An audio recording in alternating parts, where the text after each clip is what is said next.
And welcome to the show, 2018 edition of Let's Talk Nutrition. Thanks for tuning in.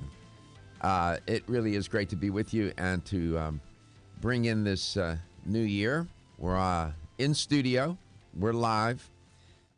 Gary's here. Steven's here. You're there. I'm here. And that's a good mix. I like it. And I hope you had a wonderful holiday season.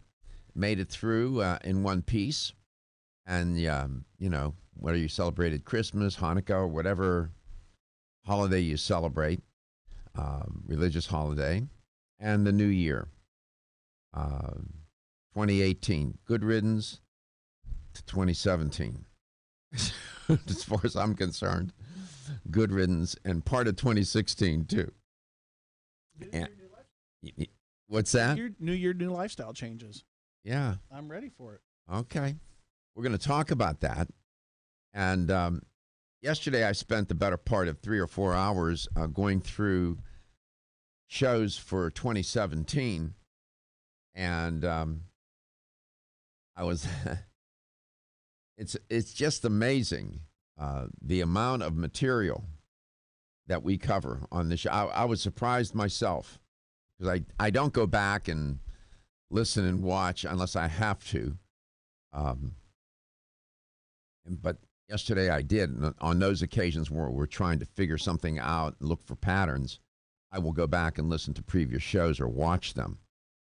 And I was just, as I went through the library of themes that are presented on the show and the variety of guests and so on, I thought, wow.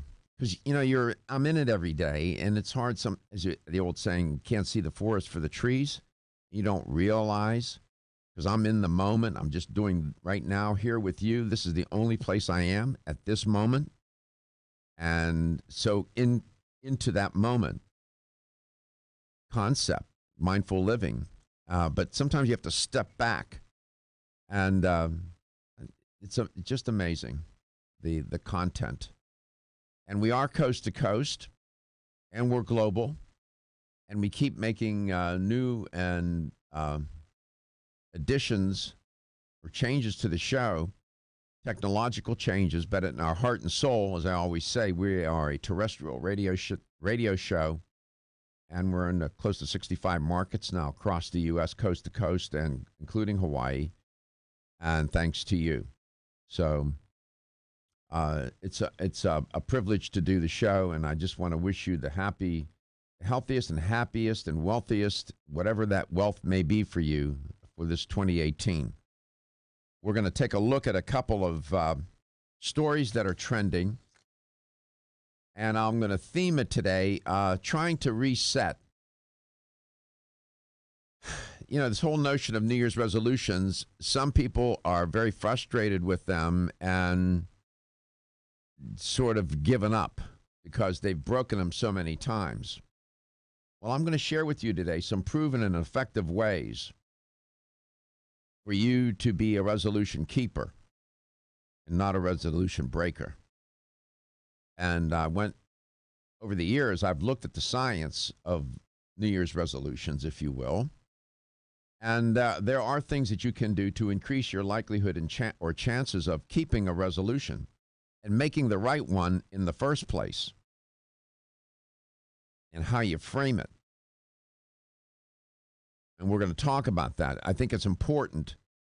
I'm a big believer in New Year's resolutions. I've shared that with you before because it does, metaphorically speaking, for me, serve as a reset. Sometimes we just have to do that. You know, again, we're so caught up in whatever we're doing, and we don't realize how crowded in we are. And sometimes you have to reset and clear things out and sort of look at the terrain in front of you. You know, it's like driving a car. You can drive the car so that you're just looking at the car in front of you, or you can do what race car drivers call horizon driving, where you're looking further out onto the road so you can see what's in front of you. That's sort of how I see New Year's resolutions. You want to look to the horizon. You want to be here in the moment, but then again, get a picture of the landscape and to hit that reset button and to clear out the clutter. We were talking about that getting on the interstate. Remember me and you were going for a ride the other day? Yes. And you were teaching me the difference between horizon driving and then just looking at the license plate in front of you. And we had a real deep discussion about that, about looking forward. Looking forward. It's hard to do, Gary, because if you're living it seems like a contradiction, right? You hear me talking about mindful living in the moment. So how do you live in the moment, but yet keep your future in sight? Okay. So that's a delicate balance.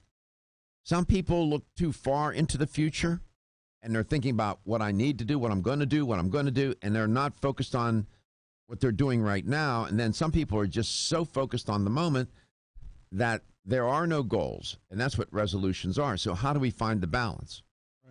Right? I look at goals as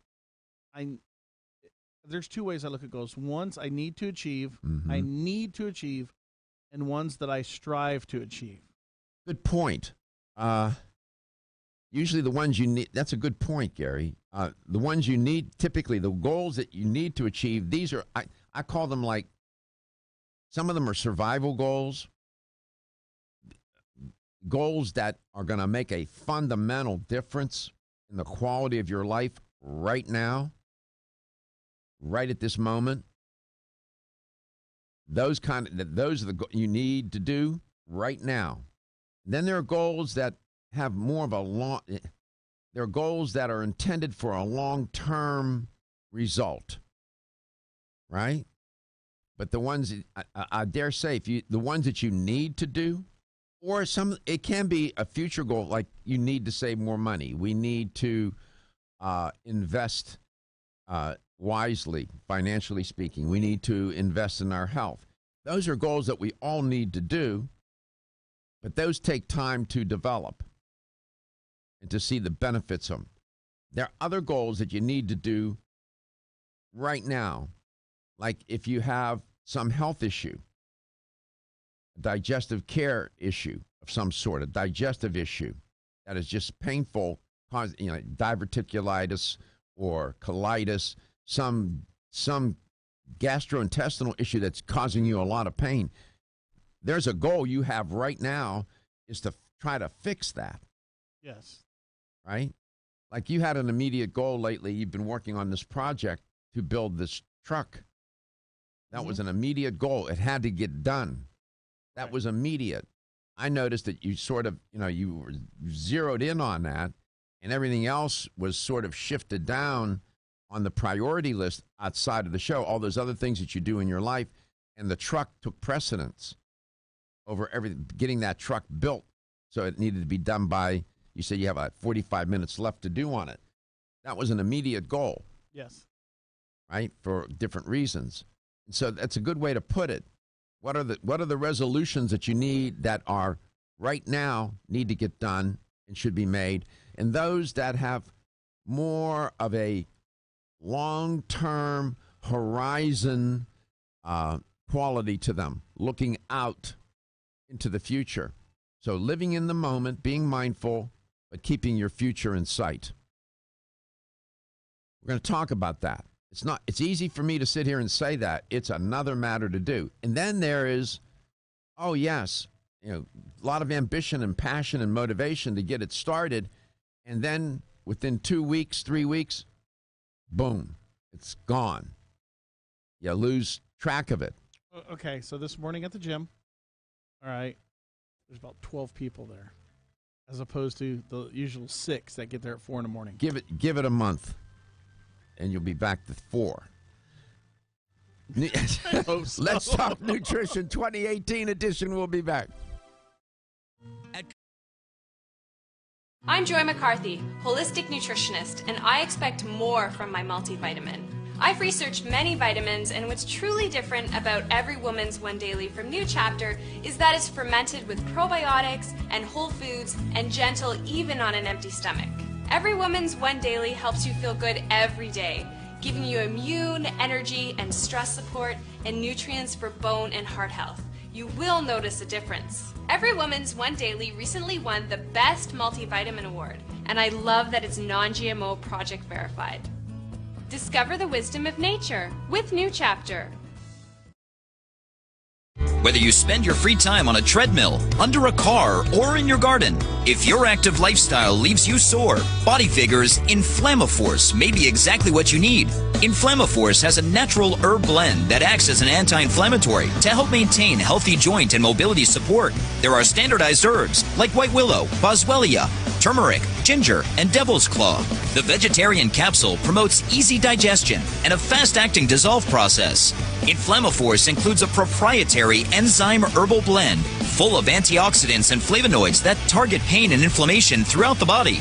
Body Vigor's Inflammaforce contains ingredients that support normal, healthy joint flexibility and function, builds healthy tissue, and helps with your recovery process. So if you're tired of sore joints and inflamed muscles, Body Vigor's Inflammaforce is your answer. Purchase Inflammaforce.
Welcome back. Welcome to the 2018 edition of Let's Talk Nutrition. We're into 12 years of this show. Come May the 5th, it'll be 13.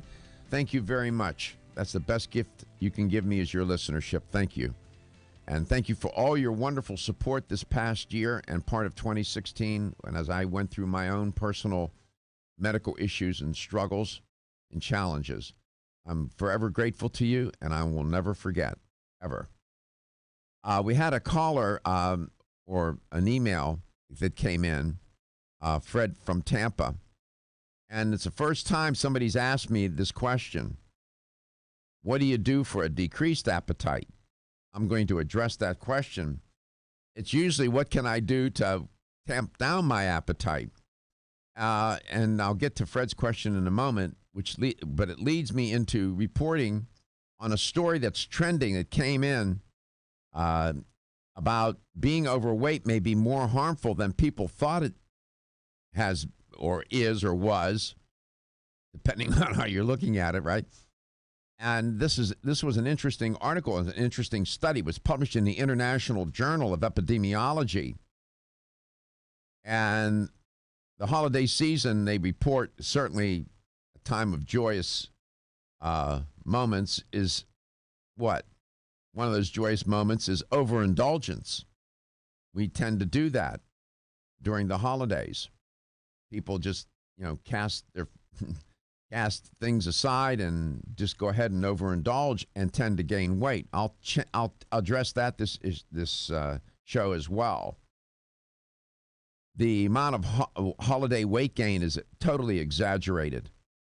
My review of the literature tells me that it's not 10 pounds. People do not, on average, gain 10 pounds during the holidays. That's just not true. I can't find one study to support that claim. If you go on the internet this morning and type that in, you'll find it all over the place. My research and my reporting is that it's about 1 pound to 2 pounds. The problem is that people don't lose that weight. On average, they tend to hold on to it from one holiday to the next to the next. That is the gift that keeps on giving, and that's the problem with it. But I'll get back to that in a moment. This study in the International Journal of Epidemiology suggests that the deleterious effects of being overweight or obese, these researchers claim have been underestimated heretofore in previous studies.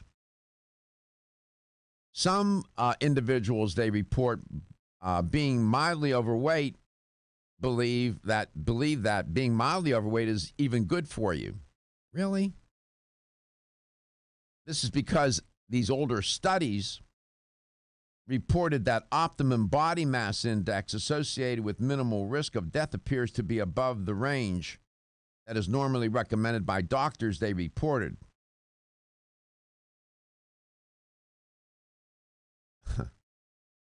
Well, other scientists, these researchers in this current study say that are less convinced by that notion.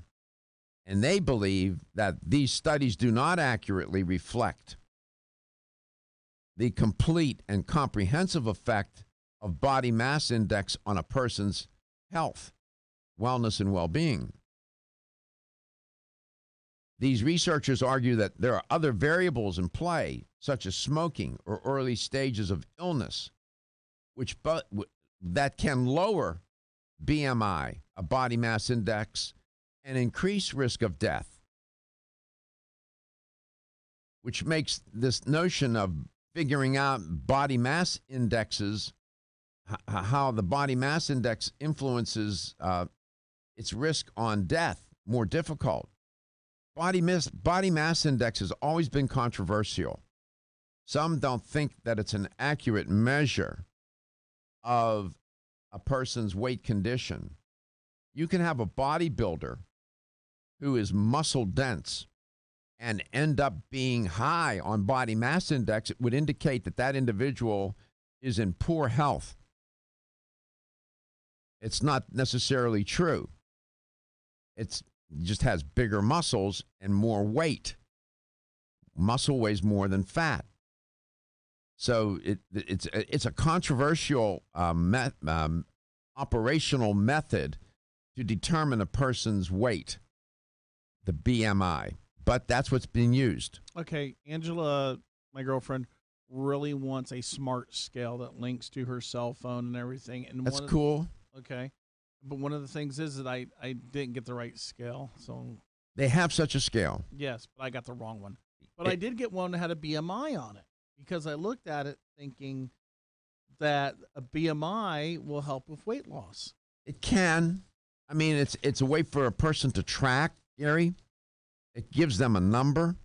Right. You know, if you're above 25 on the BMI, you're in 30, 35 range. Not good. If you go and find the BMI scale to give you the weight and the number associated with weight, you'll see. And people like that. It's concrete.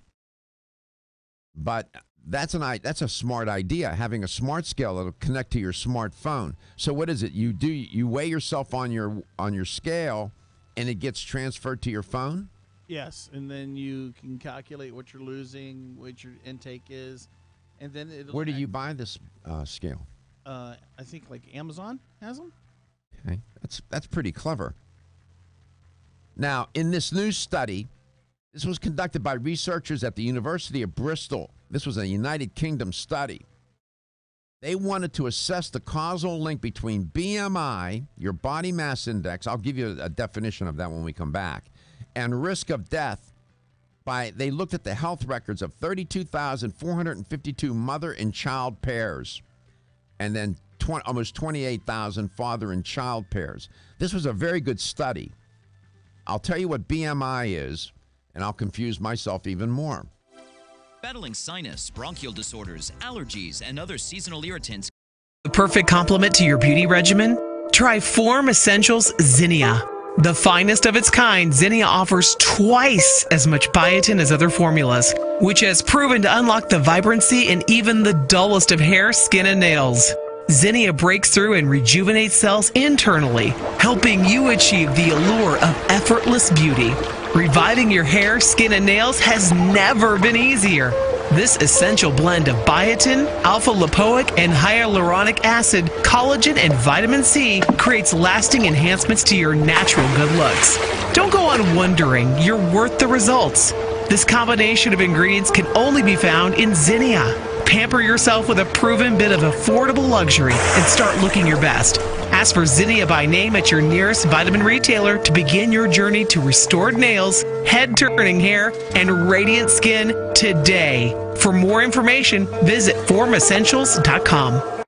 When your alarm goes off, do you jump out of bed with excitement? Or does it take multiple alarms, a few snooze buttons, or a morning caffeine fix to get you going? These habits and daily stress cause a vicious cycle in which sleep becomes increasingly elusive. In fact, 54% of Americans report struggles to fall or stay asleep. For a better night's rest, look no further than Solace, an all-natural dietary supplement that supports healthy sleep and relaxation, so you get the rest you need to wake up clear-eyed, alert, and ready for the day. Solace has given thousands a better night's rest and the power to take back their mornings while enjoying the day ahead of them. Solace is formulated with non-addictive, scientifically proven, all-natural ingredients that support sleep and relaxation, such as melatonin, tryptophan, and 5-HTP. For more information or to order Solace, visit takesolace.com. Solace for healthy sleep naturally.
Well, the new year started, and one of the main, I'm going to give you, at some point in the show today, the Marist poll on 2018 New Year's resolutions, and they came up with an interesting set of resolutions.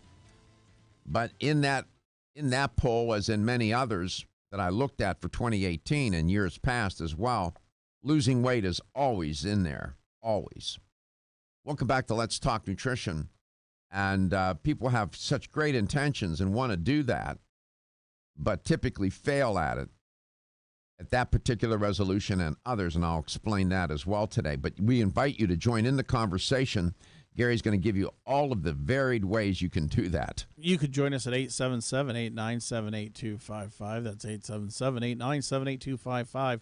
Don't forget, you can personally get a hold of Dr. Garko at drgarko@letstalknutrition.com. That is his personal email. Don't forget to follow us on Facebook at Let's Talk Nutrition, on Twitter at LTN Radio, and subscribe to our YouTube channel at Let's Talk Nutrition. All the shows are archived on there, by the way. Archived. No less. And the study, the headline on it, the way they framed it was, being overweight may be more harmful than you thought. Well, not in my mind. I've always felt that it was underestimated, and that the general population, people in the general population know it's a health problem, a health issue, but I'm not sure they understand fully the magnitude and the dimensions that are of their health that are affected by being overweight or obese on a long-term basis. It can be devastating, just devastating. Everything from, unless I be dramatic, it can range from being more susceptible, your immune system being compromised, to cancer, to orthopedic issues, to heart disease, diabetes. I go on. The list is long, long. In this study, they use BMI, and they think that BMI has been an issue. Body mass index. Let me just clear this up for you so that we all understand what we're talking when I say BMI. BMI has a long history. It goes back all the way to the early 19th century. And there was a fella who was responsible for bringing it into the discourse back 1830 to 1850. He was a mathematician, an astronomer, a statistician, a sociologist. He was pretty bright. Adolphe Quetelet. He was a Belgian, and he did all those things: astronomy, math, sociologist. And he developed what are called social physics.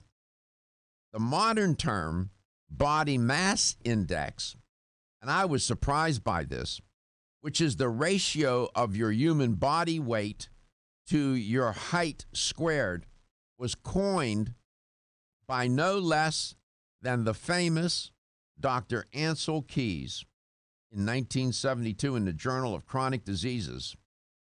He felt that the BMI was satisfactory, at least as good as any other relative weight index to indicate relative obesity. On some level, he was right. I didn't realize that Ancel Keys came up with that term. I learn something every day on this show. BMI has not been without its critics, but that's a story for another day. Nevertheless, it's your weight, your height, divided by your weight squared. Okay? And they have charts, the chart already set up. If you have a BMI that's 15, you're considered severely underweight. If your BMI is 15 to 16, the first one, you're very severely underweight. Now you're severely underweight. If you're 16 to 18.5, you're underweight. Normal weight is 18.5 to 25 on a BMI scale. 25 to 30, that score, you're overweight. 30 to 35, you are class 1 obese. You're moderately obese. 35 to 40, you're class 2, severely obese. And if you're class 3, very severely obese, you have a BMI of 40 and above, you're in a lot of trouble. But that, again, it is not without controversy, but that's what's used in most of the studies for good reason. It's accepted in the literature and in the science of weight loss. Nevertheless, this new study looked at these parent-child pairs, and they did that because the BMI of adult children is not influenced by illness their parents might have. Therefore, analyzing that kind of information will avoid some of the problems of previous research. So, and these researchers in this study were critical of previous research and say they've underestimated the severity of being overweight. A Professor George Davies Smith, professor of clinical epidemiology and director at the MRC Integrative Epidemiology at the University of Bristol, he said, quote, "We are used to seeing conflicting studies purporting to show that something is either good or bad for our health. These generally come from naive observational studies, which can produce seriously misleading findings." He's right about that, but he shouldn't throw observational studies under the bus so quickly. He said more robust approaches for identifying the causal effects of factors influencing health, such as the methods applied in this study, are required to make recommendations. Okay. So, all right, Mr. Researcher, what do you have for us? The lead author of the study was a Dr. David Karslake, and he said that an alarming increase in obesity levels across the world have risen from 105 million in 1975 to 641 million in 2014. This is a global epidemic. That was in a Lancet study that Dr. Karslake published. This study demonstrates that correlation is not causation. I learned that early as a graduate student, and we shouldn't confuse them. And what they've concluded was, in this particular study, that the previous studies underestimated the impact of being overweight on mortality. And our findings, they said, support current advice to maintain a BMI between 18.5 and 25. I believe in some ways they are right. We have underestimated the effect of being overweight or obese on a person's risk of dying. Now, by how much, I'm not quite sure. They didn't say either, but they know it's been underestimated. Observational studies are just that. There's no manipulation of variables. They just observe and collect the data. Those studies are important too.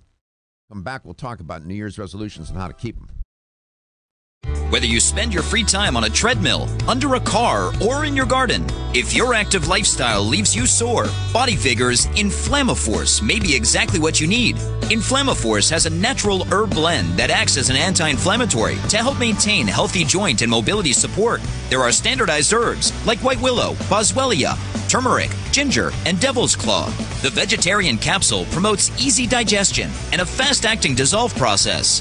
Inflammaforce includes a proprietary enzyme herbal blend full of antioxidants and flavonoids that target pain and inflammation throughout the body. Body Vigor's Inflammaforce contains ingredients that support normal, healthy joint flexibility and function, builds healthy tissue, and helps with your recovery process. So if you're tired of sore joints and inflamed muscles, Body Vigor's Inflammaforce is your answer. Purchase Inflammaforce exclusively on Amazon.com.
And many have made their list of perennial New Year's resolutions. And at the top many lists is the ever popular resolution to do what?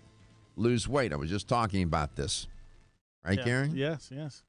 And some of which was gained during the holidays. And on average, it's about 1 to 2 pounds. My research, my review of the literature indicates it's not 10 pounds. More often than not, it's an ill-fated resolution, like many. And there are many reasons why people don't succeed at keeping their resolutions. We're going to review that. That's interesting because, like I said, I had 12 people in the gym this morning. You Instead watch. of 6. You watch. Yeah, you had double the number at 5 o'clock in the morning in the gym. You watch a month from now. 4:15. 4:15, they'll be gone. Yeah. As many have experienced who are listening and watching this show right now, for example, it's easier to make the weight loss resolution or any resolution than to keep it. The New Year's resolution, let's talk about one in particular. I'll give you, if you take one in specific, losing weight. It results in failure. Why? Because dieters tend to achieve it by adopting a fad diet of one kind or another, of which there are scores of them, hundreds. Atkins diet, eat more, weigh less diet, eat right for your type diet, grapefruit diet, metabolism diet, Neanderthal diet, the new Beverly Hills diet, the new cabbage soup diet, the Predictor weight loss breakthrough diet, sugar busters diet. I can go on, mastering the zone diet. The list is endless. Killing chickens at midnight diet. I'm making that up. The Air Force, the Russian Air Force diet. Really? What? I'm not kidding. I'm not making that up. South Beach diet, zone diet. It's unbelievable. Dieting is not a successful, scientifically and clinically proven method of achieving sustained long-term weight loss. I'll repeat that, and you can hold me to it. Dieting is not a successful, scientifically and clinically proven method of achieving sustained long-term weight loss. It's not. That's the bad news. The worst news is that it is not only do fad diets hinder the achievement of successful weight loss or otherwise counterproductive, but they most often lead to weight cycling. No, not that bike you got, exercise bike for Christmas, which is repeated losing and regaining of weight, which puts a person's health at risk. While they frequently provide well-intentioned dieters with a quick fix to losing weight, fad diets come up heavy, no pun intended, on failure and slim on success. And you can quote me on that. And by the way, I was watching during my vacation, perusing, surfing the cable channels and all this exercise equipment. They're flat lying. I'll repeat. Many of those programs, they're lying to the viewer, claiming that this person lost 10 pounds, 15 pounds in a month or 2 weeks on this piece of exercise equipment. Exercise is a weak predictor for weight loss, man. That's not my opinion. That's what the science says. Study after study. And they say, well, if you get this particular machine and do however many minutes a day, it's always the amount of time keeps shrinking. Down to 10 minutes, 5 minutes a day, 12 minutes a day, 20 minutes a day, whatever. It's all you got to do, and you're going to lose all this weight. Really? That's not true, man. It's not true. I've been going to the gym for 50 years, and I've watched people do this, and it doesn't work that way. So people get so seduced into these gimmicks and tricks. And that's one of the reasons why that resolution fails. because they're using the wrong method to try to accomplish it.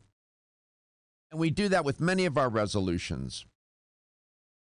We have these very ambitious New Year's resolutions often fail generally because they're too ambitious.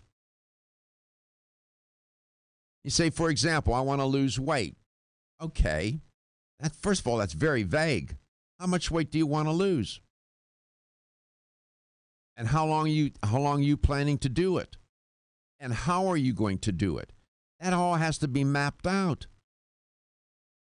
To make a resolution, I'm going to lose weight this year. No, you're probably not going to succeed. Too general, and it's too ambitious. You say, oh, I'm going to lose 100 pounds, or I'm going to lose 10 pounds a week. Far too ambitious. If you lost a pound a week, that would be great. I'm just using this as an example. So one of the reasons why people fail at their New Year's resolutions is because they're too ambitious and too vague.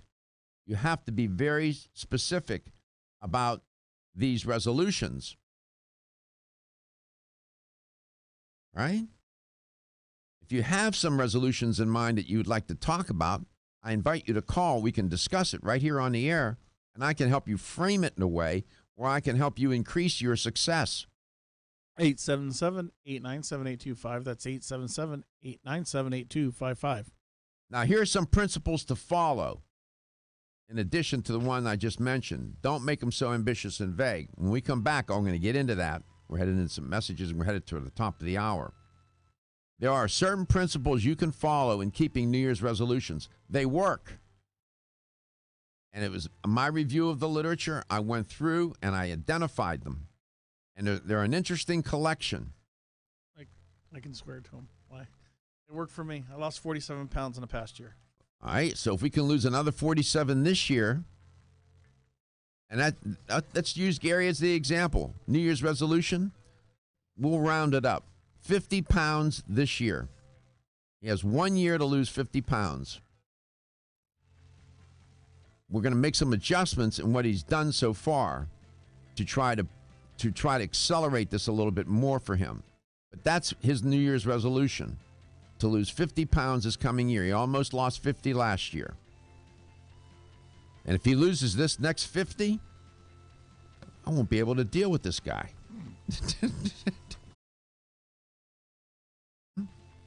So we'll talk about these principles to follow and how to be a resolution keeper and not a resolution breaker. 877-897-8255. Welcome to Let's Talk Nutrition, the 2018 edition. We'll be back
Welcome to the 2018 edition of Let's Talk Nutrition. Thanks for tuning in. I'm so grateful that you're there, listening and watching the show coast to coast and globally.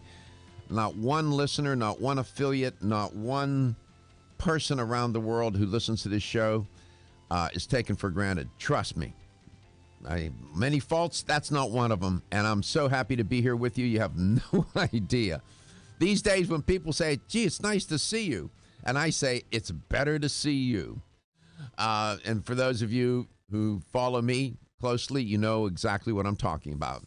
And I'm so delighted to be able to start this new year off with you. And we're going to talk about how to be a resolution keeper and not a resolution breaker. I'm going to give you some proven and effective ways based on the science, not on that tomfoolery and nonsense that's on the internet about resolutions. And I mean, some of that stuff is just crazy. I'll tell you what the science says, and I'll tell you how I do it. And I'm going to use Gary as my example today. I just got him to make a commitment, which is going to be one of the principles I'm going to share with you about keeping resolutions. Last year, he lost 47 pounds. We're going to go for 50. Now, there are 52 weeks in a year. You do the math. His average is about a pound a week. So we're going to use Gary as the concrete example. And weight loss is not the only resolution. I'll share with you the new Marist poll on resolutions and what came to the top, surprisingly, in the Marist poll for 2018. It wasn't losing weight. I'll tell you what that is. And Gary's going to tell you how to get in touch. Maybe you like to share your New Year's resolutions. What do you think is the most important resolution for you? Call us at 877-897-8255. That's 877-897-8255. Or email Dr. Garko at drgarko@letstalknutrition.com. I mean, a lot of people don't want to talk on the radio, so they can email you, right? Absolutely. You can send us a text message on Facebook, or messaging on Facebook. You can send me an email. You can call Stephen and talk to Stephen, give him your question or comment. He'll relay it to me, whatever way you're comfortable. The new Marist poll for New Year's resolutions, this is encouraging. It says it wasn't weight loss that was number one. It was up there as always, but being what? Being a better person and weight loss. They shared the top spot as the most popular New Year's resolution for 2018. There was a tie in the I like Marist. They do a good job. Among Americans who plan to make a resolution, they reported that 12% reported that they want to be a better person. And the same proportion, 12% in that Marist poll, want to lose weight. They sort of go together. Exercising a little bit more, eating healthier, getting a better job. They got about 9% of the votes, while 7% of people wanted to improve their overall health. 6% in the Marist poll resolved to make change, want to kick the smoking habit. That's a tough habit, man. That's both you're psychologically and not physiologically, but you're physically addicted too. Another 6% want to spend less and save more money. Who doesn't? And 30% mention another resolution altogether. Last year, in that Marist poll, being a better person this year, it edged out weight loss, or last year it edged it out, and exercising more to take the number one spot. But this year they were tied. So this is good. Being a better person. Well, what do you know? I'm encouraged by that. We all need to be a little bit better, don't we? So that's very nice. This Marist poll, You can find it online. They do a good job. The top 2018 New Year's resolutions. Yeah. You look, these resolutions are revelatory about people and their lives, what's on their minds. Sometimes we think we're alone and that, nobody else is experiencing these issues that we have, our thoughts, our lonely thoughts, the things that frighten us and concern us. We're not alone. And we need to share more about what we each are experiencing. That's why doing this show is so much fun and so important, because it opens that up. It opens that conversation up. And we love it when you call. For example, like in Jenkintown, that's up in Philly, Gary. And Really? Michael is up there, and he's been a long-time listener. Michael, welcome to Let's Talk Nutrition 2018. You're the first caller in 2018. Happy New Year. Happy New Year to you, doctor, and thank you for everything. Mm-hmm.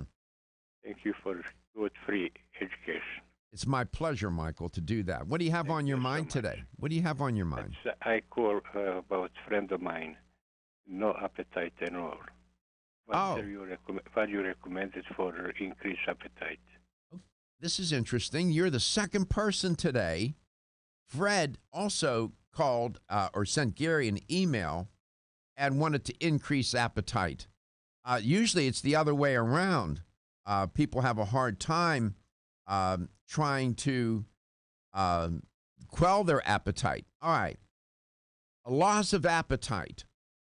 Technically, a loss of appetite is called anorexia, which is a very severe condition.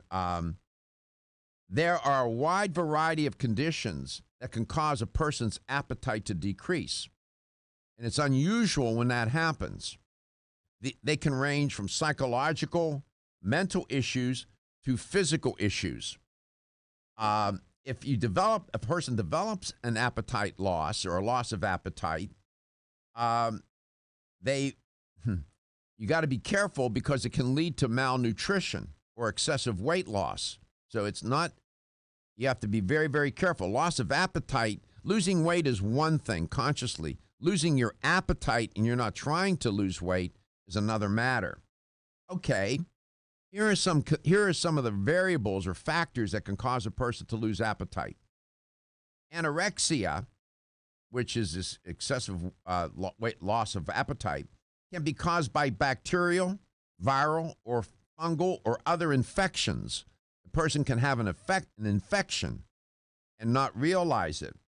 It could be an upper respiratory infection.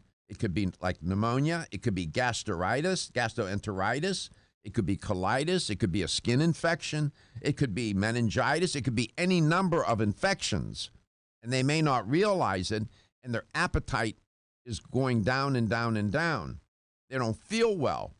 That's often, they may not feel unwell, but they are unwell. And then when it really takes over, then they start to really feel unwell.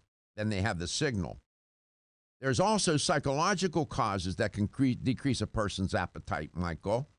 Many older adults will lose their appetite because they are alone and they become depressed or sad. They become anxious. Oftentimes, people will experience that. You don't have to be elderly to experience that. But depression, sadness, anxiety will also cause a decrease in appetite. Boredom. And here's one, stress. Sometimes people under stress eat less. I know many people under stress eat more. But under stress, some people eat less. Now, then there are medical conditions. Heart failure, hepatitis, any number, chronic liver disease, any number of medical conditions. Come back, I'll give you a little bit more, and then we'll round that off.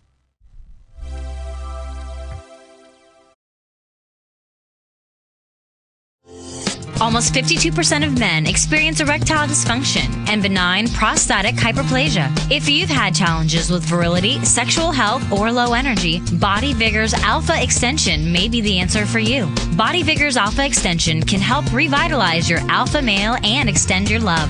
Our formula is one of the highest quality nutraceuticals available, formulated to support the processes involved in promoting a healthy male sex drive, energy, and stamina. Alpha Extension has 2 powerful herbal blends, Virilomax, which focuses on male sexual health, and T-Pump Activator, which helps balance your testosterone levels. Revitalize your alpha male with Body Vigor's Alpha Extension, exclusively available on Amazon.com.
Callers today.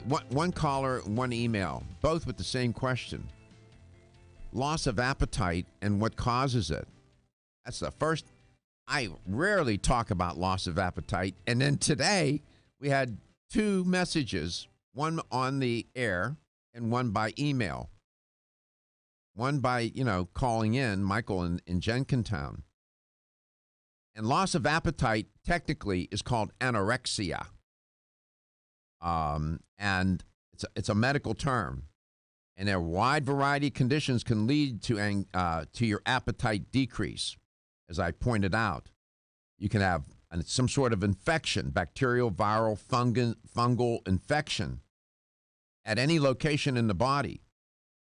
Your upper respiratory tract, your gastrointestinal tract, you can have it on the skin, whatever, and will cause your appetite to decrease. You may not feel unwell because you're not aware yet that you have the infection. You'll soon know.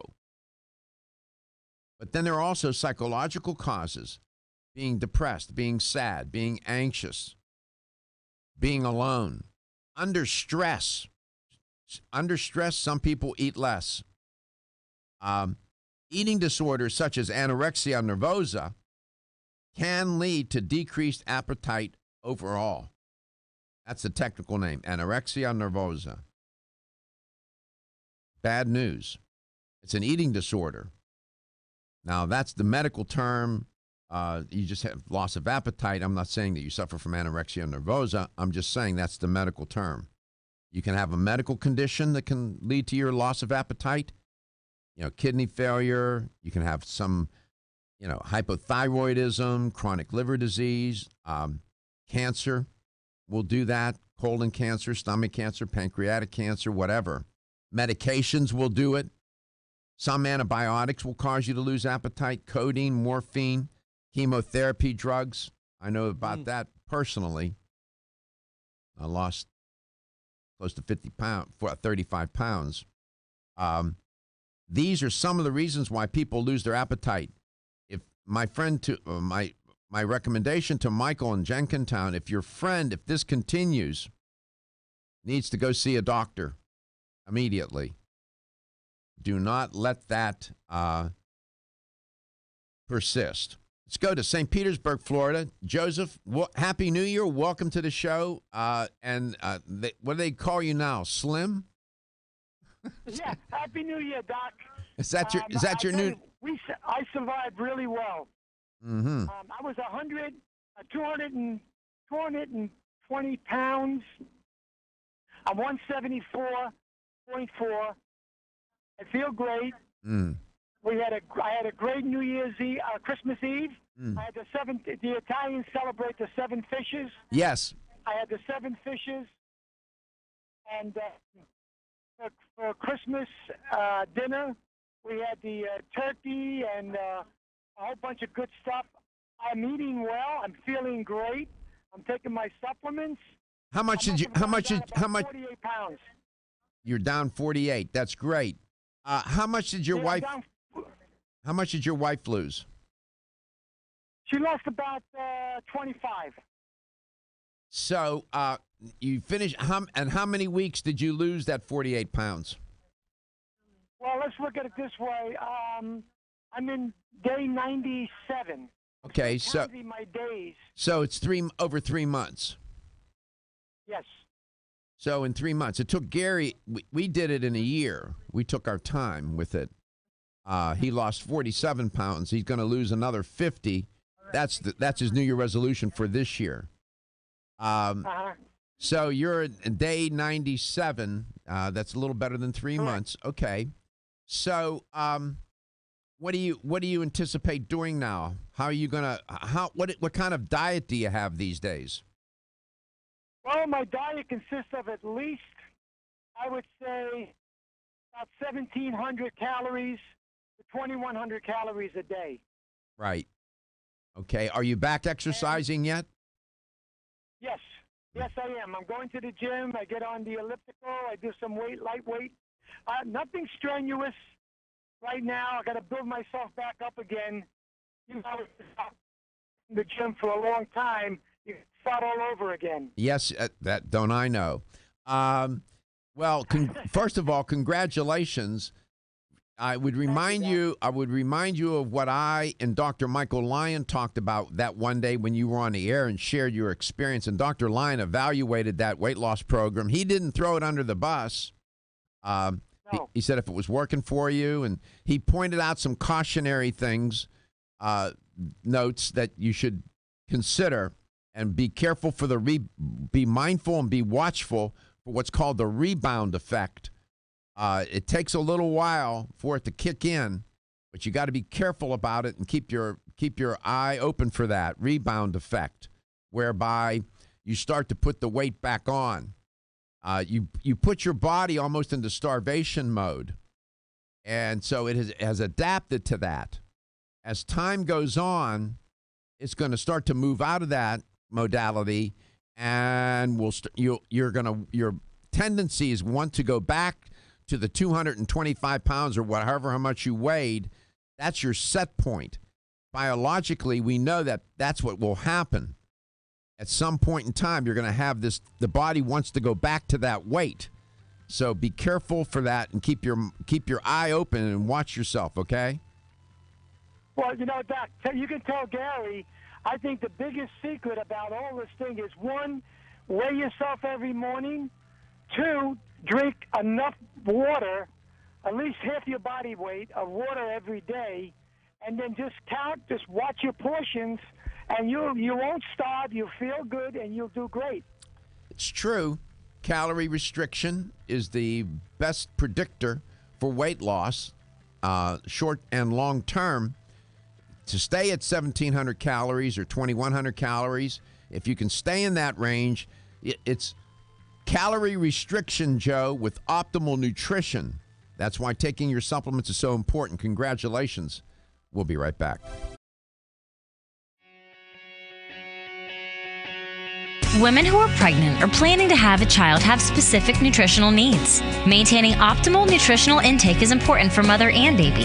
Body Vigor's Preferred Prenatal can help mother and baby receive the appropriate building blocks for growth, development, and healthy function. The Preferred Prenatal formula provides essential vitamins and minerals, along with added support ingredients such as folic acid and DHA. Preferred Prenatal also incorporates a bonus herbal blend to help the mom-to-be with the uncomfortable side effects of pregnancy, like nausea, vomiting, mood swings, and uterine health. Support a healthy pregnancy for you and your baby with Preferred Prenatal, exclusively on Amazon.com.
Garco.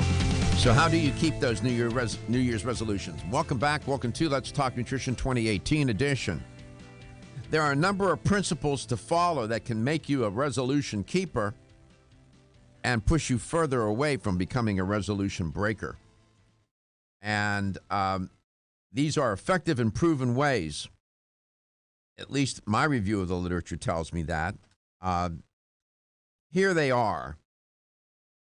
First, make a commitment.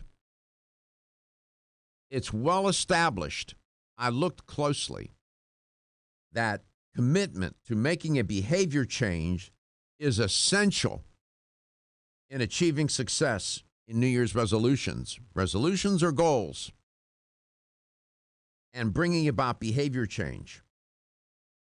Being committed to making a behavior change means more than just thinking or talking about making the change. What it really means is taking personal responsibility and being steadfast in accomplishing the change, while at the same time you have to devote the necessary time, thought, effort, resources, and follow through to create the change and then to maintain it. That's what I mean by commitment. So with Gary, his one resolution for this year is to lose 50 more pounds. So for him, we certainly are taking the time. We've given it a lot of thought. We're making the effort. We're devoting resources. Now he has to evaluate or reevaluate what he did last year, what worked, what didn't work, and what we might introduce this year to inspire a little easier effort so it's not as hard. Now, he has some momentum. That always helps. But commitment means also assessing up front what it will actually take to initiate, achieve, and maintain that behavior change that you're seeking to implement. Finally, commitment for me means being persistent, no matter what, or otherwise sticking with the resolution. That was so hard to do around family. That was the hardest thing to do around family. So being around family would lead to a setback. Yes. And why was it hard to be around the family? Because my family's a bunch of eaters. Bad eaters. Bad eaters. Unhealthy eaters. Yeah. You know, it's interesting. You have to admit, commitment also means being aware that there's going to be some failure. There are going to be moments when things aren't going to go as well as you thought.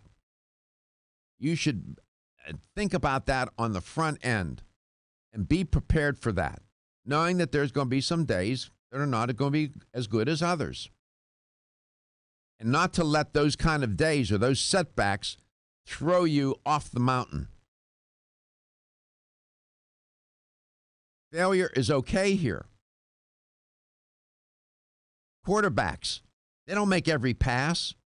Listen, baseball players, if they can hit 250 means that they're at 20, they only get a hit 25% of the time. If you can hit 250 consistently and are a pretty good fielder, you'll make the major leagues, man. Making millions.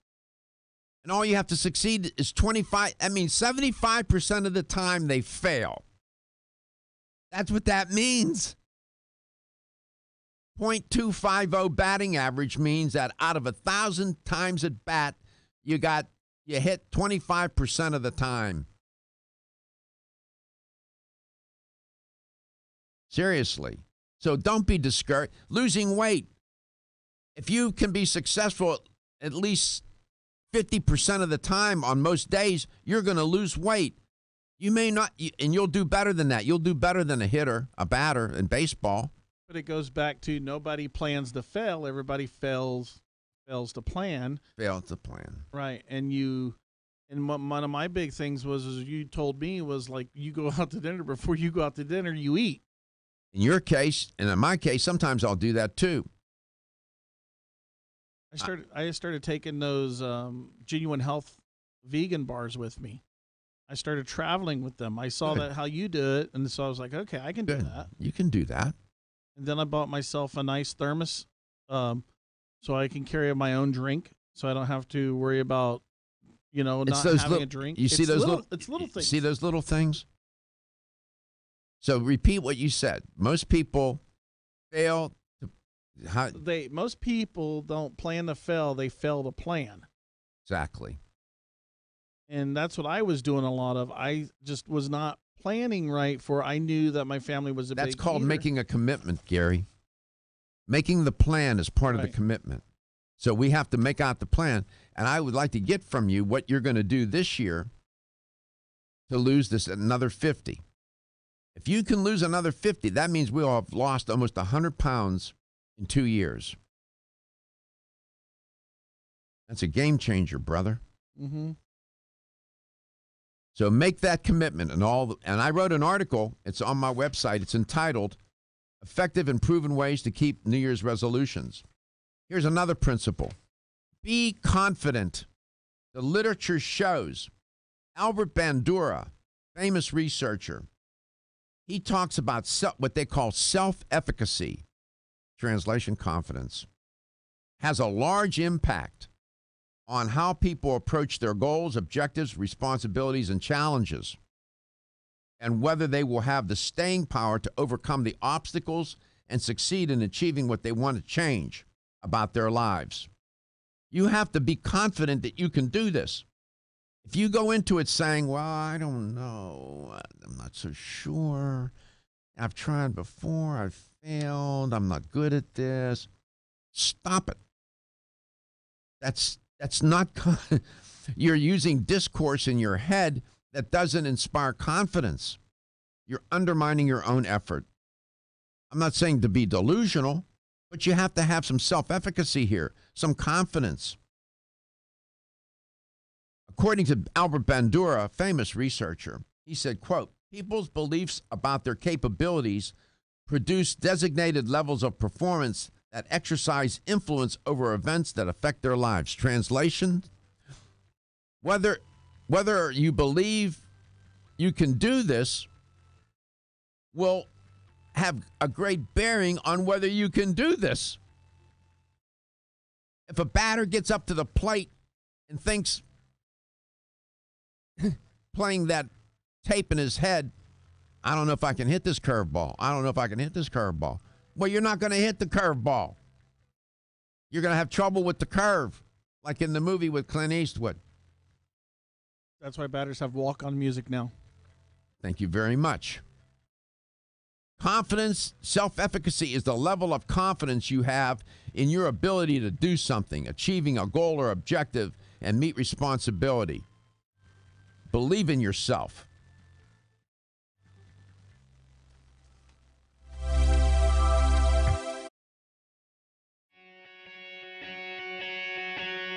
Women who are pregnant or planning to have a child have specific nutritional needs. Maintaining optimal nutritional intake is important for mother and baby.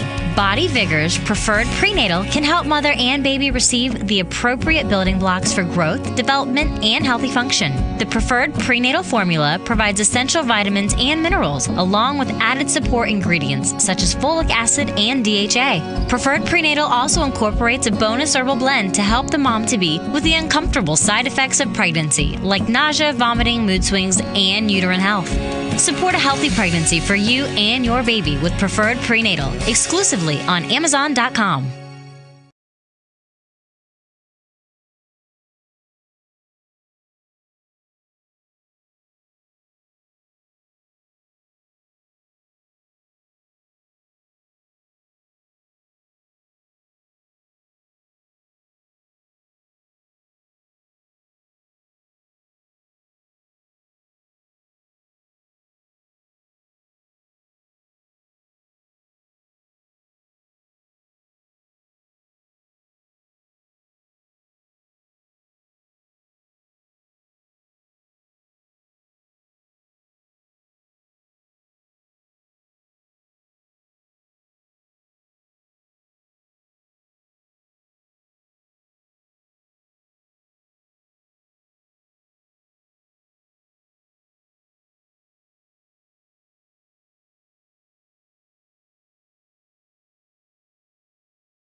Here's the first health question for 2018. On a study that I reported earlier, is it true or false? Is this statement true or false?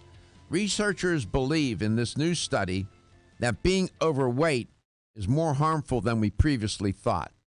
Is that true or false, according to this new study published in the International Journal of Epidemiology? True or false? Being overweight may be more harmful than we previously thought. If you get the right answer, you'll win a $25 supplement gift card to start off the new year. Here's how to contact us to give you that answer. True or false? Just guess. 877-897-8255. That's 877-897-8255. Giving you the principles that will help you succeed in keeping your resolutions. 1, make a commitment in the way that I said it. 2, be confident in the way that I talked about it. Thirdly, you have to properly frame your resolutions. What do I mean by that? Too frequently, people frame their resolutions in these vague and overbroad terms. For example, a person may be interested in losing weight, might say, I'm going to lose weight this year. And he's going to get it done. Stated this way, there is no specificity as to how much weight the person wants to lose, at what rate they want to lose it, and in what amount of time. What if you said, I want to lose 50 pounds this year? That's a bit better, but it's still a little vague, Gary. To say, I want to lose a total of 50 pounds in 12 months at a rate of 1 pound per week, now we're getting somewhere. It's practical, it's specific, it's possible, it's realistic, and it can be measured. So for Gary, that New Year's resolution is going to be, I'm going to lose 50 pounds this coming year at 1 pound per week. Now we're in business. It's more specific. Last year he lost 47. So that's what we're going to do with him this year. Reinforce your resolutions with objectives. That's the next principle. Even your resolutions have to be framed sensibly, they have to be sensible, understandable, conceivable, achievable, and measurable. That's true. But they also require objectives. For example, the resolution to lose a total of 50 pounds in 12 months at a rate of 1 pound per week does not specify the operational terms of how the resolution is going to be achieved.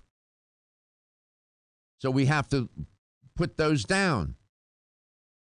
For example, for Gary, he's going to practice portion control by limiting the amount of food that he consumes each meal by 20 to 25%. He's going to decrease his total calorie intake by 500 calories a day.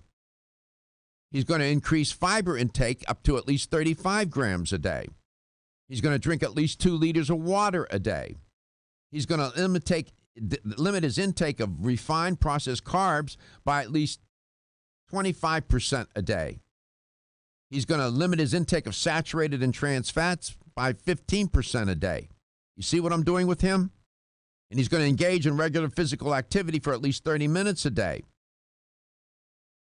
He's going to limit his intake of sodium. Those are very specific things he's going to do that I've discussed with him. Those are the objectives. That's how he's going to lose 1 pound per week over 12 months. Keep a record of what you're doing, self-monitoring, in conjunction with commitment, confidence, goal setting, getting some social support. Keep a record of what you're doing. Keep track of what works and what does not work. And then facilitate the course corrections as you go along. That's a very important principle. And reward your success is another principle. If Gary would come in and say, I weigh this, and I would congratulate him. And he needed, and he was happy, he was proud of it. He recognized his success. Okay, so I have to tell you this because Friday I went to see Olga, a friend of mine out in Waters. She works at the VDC out there. I went to see her and said hi. And she goes, Britta? You mean Britta? Britta? Is that her name? Britta. Britta. Okay. I don't know why I said okay. She goes, "You have lost almost a whole person." And I said, "Yeah, a little kid. I've lost a little kid." Exactly right. You need social support. You need people around you that will help. That's another principle. So all of these principles combined, and it's all based on research. I spent a lot of time writing this article. Make a commitment. Be confident. Self-efficacy. Properly frame your resolutions. Make them specific in the ways that I said. Reinforce your resolution with specific objectives. In other words, the actual things you're going to do. Keep a record of your successes. Keep a record of when you go sideways and how you corrected that. And reward your success. You put those all together, you increase your chances to keep your resolution, whatever it might be. Let's go to Sun City. Evelyn, Happy New Year 2018. Great to have you on, Evelyn. Thank you very much. So, I have a question. How much have you gained back? How much have you gained back? Who, me? Yes, you. I lost 35 pounds. I went down to 143. I'm back to 155 pounds now. Okay, keep it up. Yeah, everybody says you look a little better. I said, well, thank you. That's great. Thank you for asking. No, it's been a long year, and I'm just the best. This is the best Thanksgiving and the best Christmas and the best New Year's of my life, because last year we didn't know for sure if I would even be here. So Evelyn, I just can't tell you. If I could, I don't even know how to find the words. I told somebody yesterday, I said, I want to drop to my knees and just thank God for giving me this time. I just can't tell you. It's wonderful. I'm sure a lot of prayers went up for you, too. Oh, you have no idea. Right. Everybody was praying for me, and I believe that made a difference. There's no doubt in my mind, Evelyn. Absolutely. Right. Was the answer true or false? True. Congratulations. It is true. Being overweight may be more harmful than we previously thought. Some of these studies haven't done a really good job in getting to the actual effects of being overweight. Thank you so much for asking about me, Evelyn, and congratulations on winning a $25 supplement gift card. I wish you the best of health and wealth in 2018. Thank you. You too. And your health is your wealth, and your health is the wealth of those that care about and love you. I'll see you tomorrow.